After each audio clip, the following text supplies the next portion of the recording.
Good morning students. देखिए agriculture chemistry का हमारा टॉपिक चल रहा था धनायन विनिमय तथा पौधों का पोषण।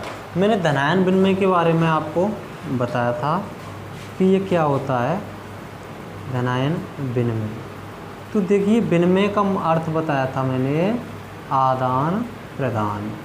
क्या बताया था? आदान प्रदान। किसका? धनायनों का।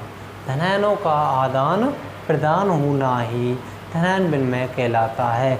और जिस मृदा में धनायन अधिक होते हैं, जिस मृदा में धनायन अधिक होते हैं वह मृदा हमेशा उर्वर होती है। तो धनायन देखिए जो भी अपन के पोषक तत्व होते हैं, जिससे अपन का कैल्शियम है, मैग्नीशियम है, सोडियम है, पोटेशियम है, जितने भी पोषक तत्व होते हैं उन्हें पौधे डायरेक्ट ग्रहण नहीं कर पाते हैं। उन्हें एक रूप से दूसरे रूप में परिवर्तित करने के बाद में ही पौधे उसे ग्रहण कर पाते हैं। जैसे कैल्शियम होता है, इसको Ca+2 के रूप में पौधा ग्रहण करता है। मैग्नीशियम होता है, इसे भी Ca+2 के रूप में। और सोडियम होता है, इसे Na+ के रूप में। पोटेशियम होता है, इसे K+2 के रूप में, K+ के रूप में। इस प्रकार से चेंज करके ही पौधा इनको ग्रहण करता है। तो धनायन विनिमय तथा पौधों का पोषण, धनायन किस प्रकार से आदान प्रदान होगा और पौधों का किस प्रकार से पोषण होता है, धनायनों को किस प्रकार से ये प्राप्त करते हैं और अपना पोषण कार्य पूरा करते हैं, ये पढ़ाएंगे। तो इसमें स्टार्ट करेंगे धनायन विनिमय तथा पौधों का पोषण। अशोषित किए हुए धनायन अधिशोषित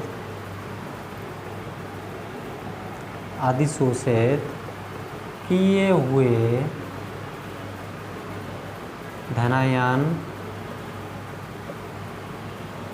अशोषित किए हुए धनायन पौधों और सूक्ष्म जीवों को, अशोषित किए हुए धनायन पौधों और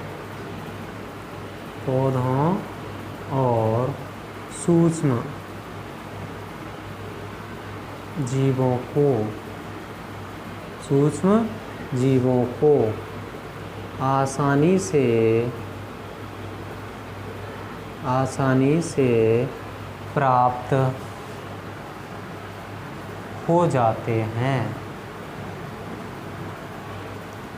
अशोषित किए हुए धनायन पौधों और सूक्ष्म जीवों को आसानी से प्राप्त हो जाते हैं।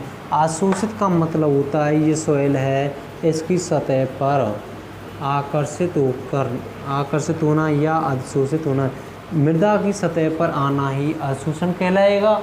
तो इसकी सतह पर जब वो धनायन आ जाएंगे तो इसे पौधे और सूक्ष्म जीव आसानी से प्राप्त कर लेते हैं धनायनों को। तो आगे पौधों के पोषण विनिमय निम्न दो प्रकार से कार्य करता है। हेडिंग डालेंगे पौधों के पोषण में विनिमय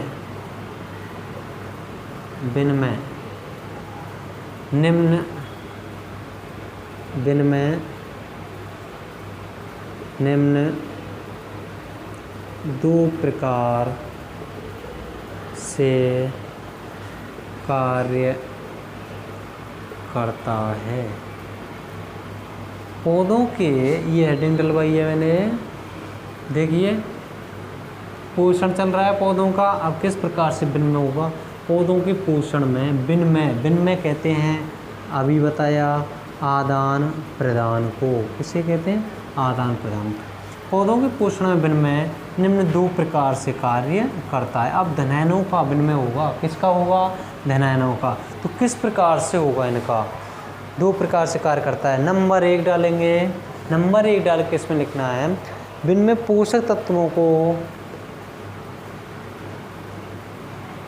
विनिमय पोषक तत्वों को स्वतंत्र कर देता है। विनिमय पोषक तत्वों को स्वतंत्र कर देता है जो कि पौधों के मूल रोमों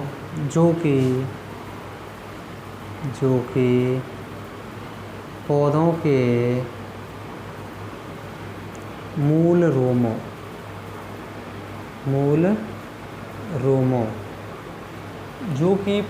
के मूल रोमों एवं सूक्ष्म जीवों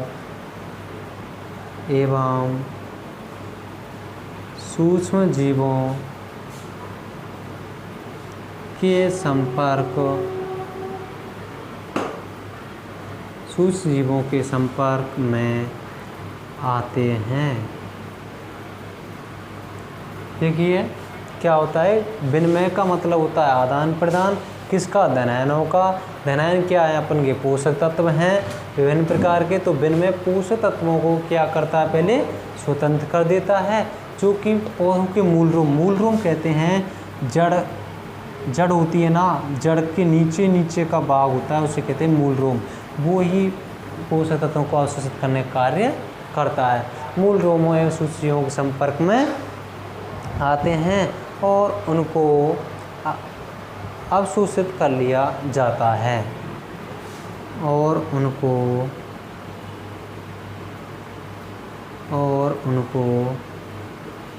अवशोषित कर लिया जाता है। उनके सूक्ष्मजीवों संपर्क में आते हैं और उनको क्या कर लिया जाता है, अवशोषित कर लिया जाता है या जल निकास द्वारा नष्ट हो जाते हैं, या जल निकास द्वारा नष्ट हो जाते हैं, या जल निकास द्वारा क्या हो जाता है, नष्ट हो जाते हैं। दूसरा नंबर 2, पहला कार्य तो ये किया इन्होंने, ठीक है। मूल रोम और मृदा सूक्ष्मजीव, मूल रोम और मृदा सूक्ष्मजीव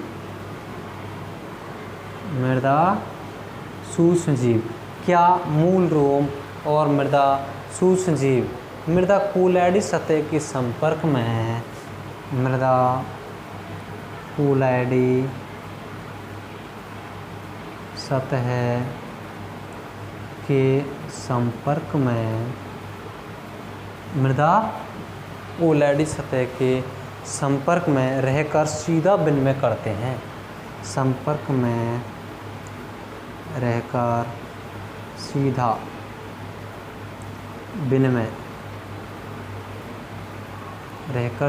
विनिमय करते हैं।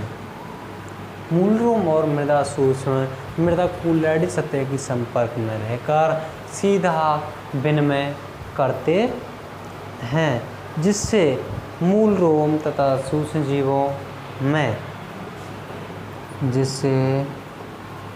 मूल रोम तथा सूक्ष्म जीवों जिससे मूल रोम तथा सूक्ष्म जीवों में पृष्ठ पर उपस्थित सूक्ष्म जीवों में पृष्ठ पर उपस्थित H+ कहते हैं धनायन को। क्या, H+ आयन अधिशोषित होते हैं। H+ आयन्स अधिशोषित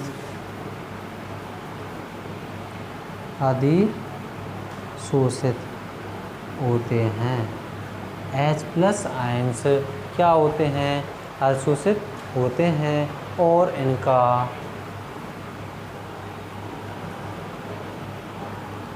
इनका विनिमय होता रहता है।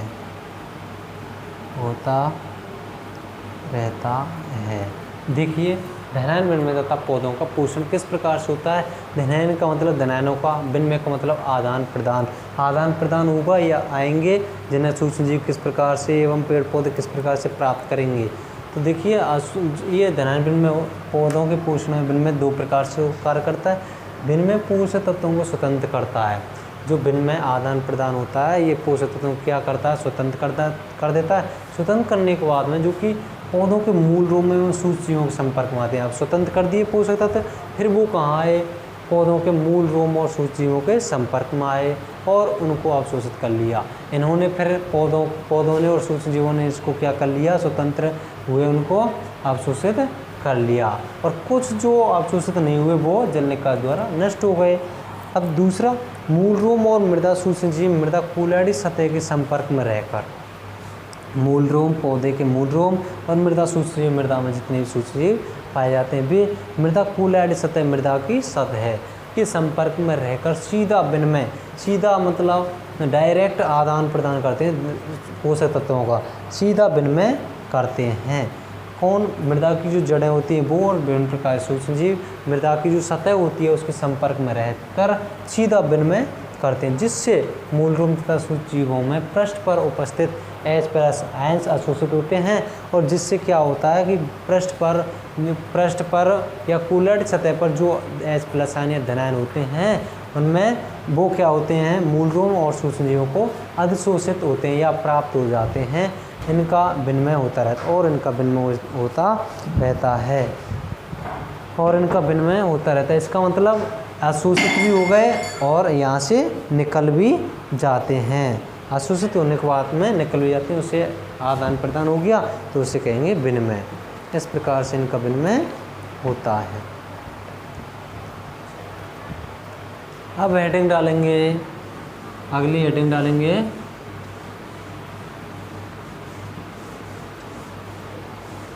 धनायन विनिमय। अगली हेडिंग डालो धनायन विनिमय से पौधों को पोषक तत्वों की प्राप्यता। धनायन विनिमय से पौधों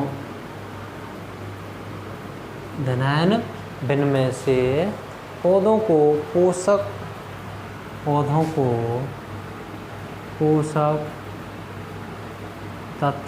तत्वों की प्राप्यता निम्न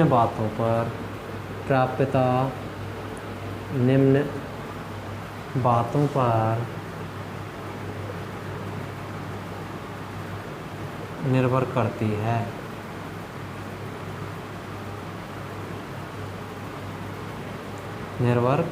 है। अब देखिए, धनायन विनिमय से पौधों को पोषक तत्वों की प्राप्यता निम्न बातों पर निर्भर करती है। देखिए, इसका मतलब धनायनों का आदान प्रदान हुआ, पौधों को पोषक तत्व प्राप्त हो रहे हैं। अब वो किन किन बातों पर निर्भर करते हैं, ठीक है। तो इसमें लिखेंगे नंबर 1 धनायन संतृप्ति।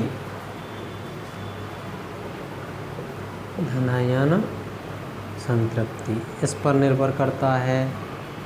धनायन संतृप्ति, धनायन विनिमय से पौधों को पोषक तत्वों की प्राप्यता निम्न बातों पर निर्भर करती है। इसका मतलब धनायन विनिमय, धनायनों का आदान प्रदान हो रहा है और पोषक तत्वों प्राप्त हो रहे हैं। तो कौन कौन सी बातों पर निर्भर करते हैं? तो धनायन संतृप्ति। तो मृदा की धनायन विनिमय क्षमता कैसी होनी चाहिए? मृदा की धनायन विनिमय क्षमता अधिक होनी चाहिए,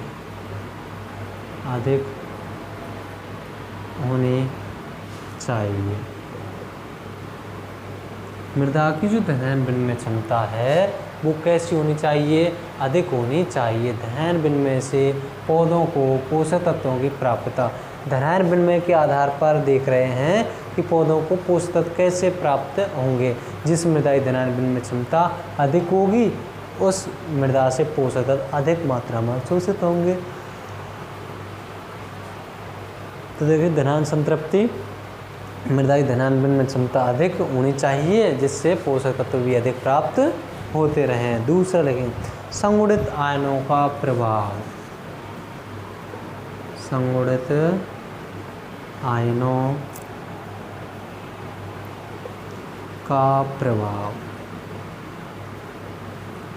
संगुणित कहते हैं एक प्रकार समुच्चय। समुच्चय का मतलब इकट्ठा, एक के ऊपर एक। समुच्चय का मतलब होता है इकट्ठा, एक के ऊपर एक। इसका मतलब एक धनायन के ऊपर दूसरा धनायन नहीं आना चाहिए, एक धनायन पर दूसरा धनायन नहीं आना चाहिए। एक धनायन पर दूसरा धनायन नहीं आना चाहिए। एक धनायन पर दूसरा धनायन नहीं आना चाहिए जो कि पौधों के लिए पोषक तत्वों की, जो कि पौधों के लिए पोषक तत्वों की, पोषक तत्वों की प्राप्यता को कम कर देते हैं, कम कर देते हैं। पौधों के लिए पोषक तत्वों की प्राप्यता को कम कर देते हैं। जब एक धनायन मृदा के लिए आवश्यक है, जैसे कैल्शियम मृदा के लिए आवश्यक है, उसके ऊपर यदि पोटेशियम आ जाता है तो इसका प्रभाव कम हो जाएगा और इसका प्रभाव अधिक हो जाएगा। और चाहिए हमारी मृदा के लिए कैल्शियम और पोटेशियम आ गया तो पोषक तत्वों की प्राप्यता कैसी हो जाएगी, कम हो जाती है। जैसे कैल्शियम के आधिक्य से पोटेशियम की प्राप्यता कम, जैसे कैल्शियम के आधिक्य से पोटेशियम की मात्रा कम। इसका मतलब कैल्शियम आ रहा है तो पोटेशियम की जो मात्रा है वो कैसी हो जाएगी, कम हो जाती है। इसकी जो प्राप्यता होगी पोटेशियम की वो कम हो जाएगी। कैल्शियम के अधिक से पोटेशियम की प्राप्यता कम हो जाती है। तो एक धनायन कौन सा है अपन का, कैल्शियम है और एक है पोटेशियम। तो इसके ऊपर पोटेशियम के ऊपर कौन आ रहा है, कैल्शियम आ रहा है। तो पोटेशियम की प्राप्यता पहले अधिक थी, अब इसके ऊपर दूसरा आ गया कैल्शियम, तो इसकी प्राप्यता पौधे के लिए कैसी हो गई, कम हो गई। तो तीसरा पॉइंट कोलाइड के प्रकार, कोलाइड के प्रकार, कोलाइड के प्रकार। अब विभिन्न मृदाओं में कोलाइड के प्रकार कैसे होते हैं, अलग अलग होते हैं। विभिन्न प्रकार के कोलाइड के धनायनों को धारण करने की शक्ति अलग अलग होती है। विभिन्न प्रकार के कोलाइडों की शक्ति धनायनों को ग्रहण करने की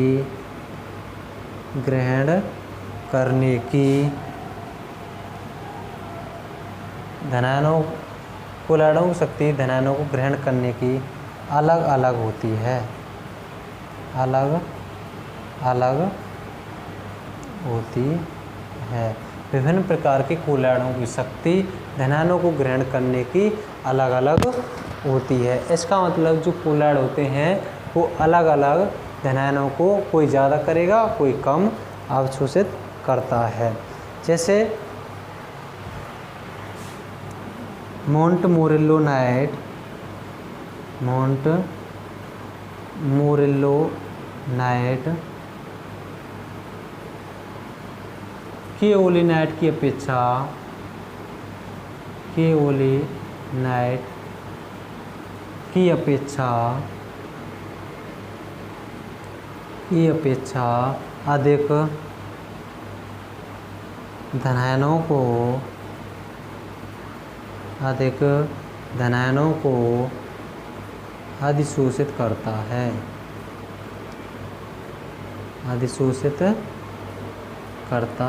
है।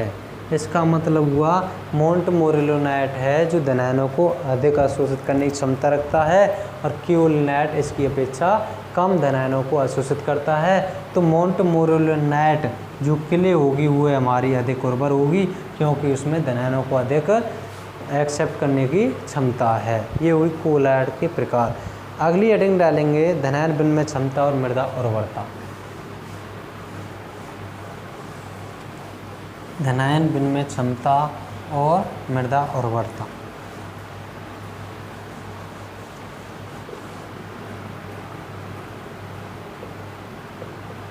धनायन विनिमय क्षमता और मृदा उर्वरता।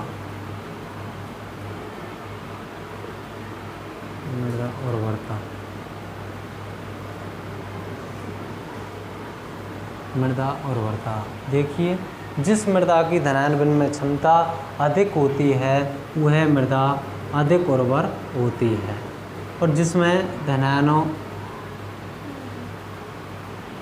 धनायन अधिक नहीं होते हैं वह अनुर्वर होती है क्योंकि जो अपन की सॉइल होती है इस पर ऋण आयन पाया जाता है। क्या पाया जाता है? ऋण आयन पाया जाता है। तो यह किसको अधिशोषित करती है अपनी सतह पर? धनायनों को अपनी सतह पर अधिशोषित करती है और वह मृदा ही अधिक उर्वर होती है जिसमें H+ आयन पाए जाते हैं। जिसमें H+ आयन या धनायन पाए जाते हैं वह मृदा अधिक उर्वर होती है। तो धनायन विनिमय क्षमता जिस मृदा की अधिक होगी वह मृदा अधिक उर्वर होगी। तो इसमें लिखेंगे मृदा उर्वरता का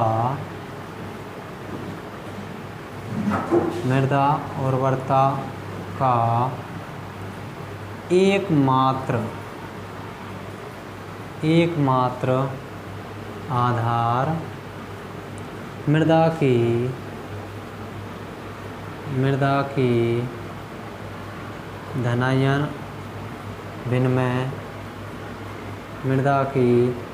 धनायन विनिमय क्षमता होती है। मृदा की धनायन विनिमय क्षमता होती है। मृदा उर्वरता का एकमात्र आधार मृदा की धनायन विनिमय क्षमता होती है। अधिक कैल्शियम युक्त वाली मृदाएं अधिक उर्वर, अधिक कैल्शियम युक्त वाली मृदाएं अधिक उर्वर होती हैं। अधिक कैल्शियम युक्त वाली मृदाएं अधिक उर्वर होती हैं। इन मृदाओं का वातन तथा जल निकास अच्छा होता है। इन मृदाओं का वातन तथा जल निकास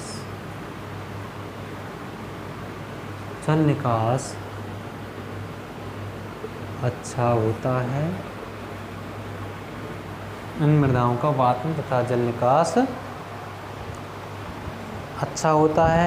जिस मृदा में धनायन अधिक होंगे वह मृदा उर्वर होगी। जिस मृदा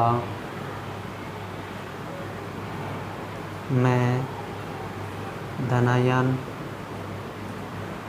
अधिक होंगे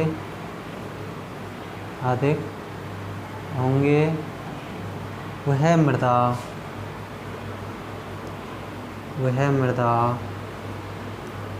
उर्वर होगी। जिस मृदा में धनायन अधिक होंगे वह मृदा कैसी होगी, उर्वर होगी। नोट डालेंगे, यदि धनायनों के रूप में, यदि धनायनों के रूप में, धनायनों के रूप में सोडियम अधिक है, सोडियम अधिक है, तो वह मृदा क्षारीय होती है। यदि धनायनों के रूप में सोडियम अधिक है तो वह मृदा क्षारीय होती है। दूसरी नोट और डालेंगे,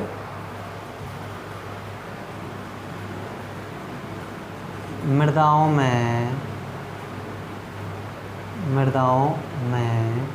कैल्शियम मुख्य विनिमय भस्म होता है, मुख्य विनिमय भस्म होता है। मृदाओं में कैल्शियम मुख्य विनिमय भस्म होता है, जिसकी मात्रा कुल विनिमय धनायनों की, जिसकी मात्रा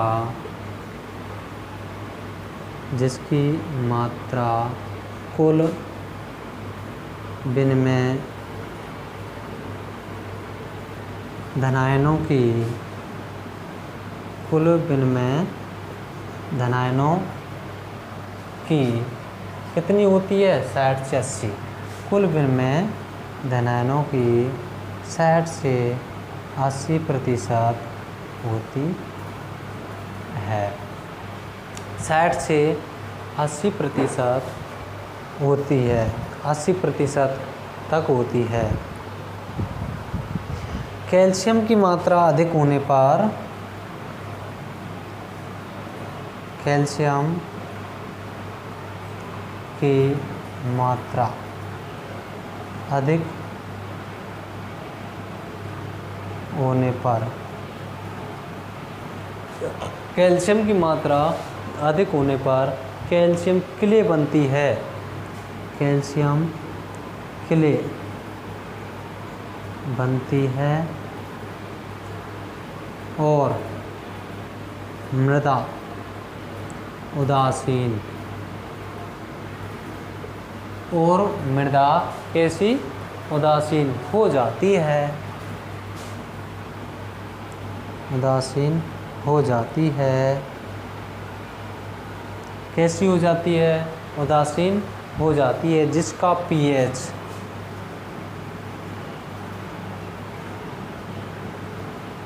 6.5 से 7.5, 6.5 से 7.5 तक होता है।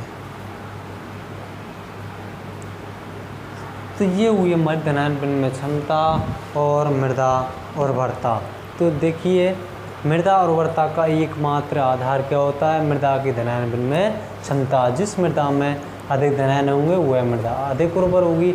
अधिक कैल्शियम युक्त, कैल्शियम क्या है, धनायन है, अधिक कैल्शियम युक्त वाली मृदाएं अधिक उर्वर होती है। इसका अगर धनायन अधिक होंगे तो वह मृदा उर्वर होगी। इन मृदाओं में वातन कहते हैं वायु का आदान प्रदान, वायु का तथा जल निकास अच्छा होता है। जो ये मृदा होती है धनायन वाली, अधिक धनायन वाली, उनमें वायु एवं जल निकास अच्छा होता है। जिस मृदा में धनायन अधिक होंगे वह मृदा कैसी होगी, उर्वर होगी। नोट में मैंने लिखा है, यदि धनायन के रूप में सोडियम अधिक है तो वह मृदा कैसी होगी, क्षारीय होगी, कैसी होगी, क्षारीय। मृदाओं में कैल्शियम मुख्य विनिमय भस्म होता है। मुख्य विनिमय भस्म कौन होता है, कैल्शियम होता है, जिसकी मात्रा कुल विनिमय धनायनों की 60 से 80% तक होती है। जो जितने भी धनायन हैं उनमें सबसे अधिक मात्रा कैल्शियम की होती है। वो कितने % होती है, 60 से 80% तक होती है। कैल्शियम की मात्रा अधिक होने पर मृदा कैसी बन जाती है, कैल्शियम क्ले बनती है और मृदा उदासीन हो जाती है, जिसका pH मान 6.5 से 7.5 तक होता है। अब पढ़ेंगे मृदा का प्रतिसप्ताह बीज संतृप्त। अगला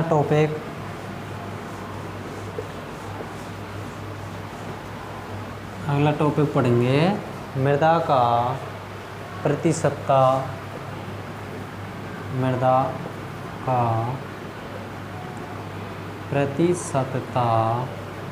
बीज संतृप्त।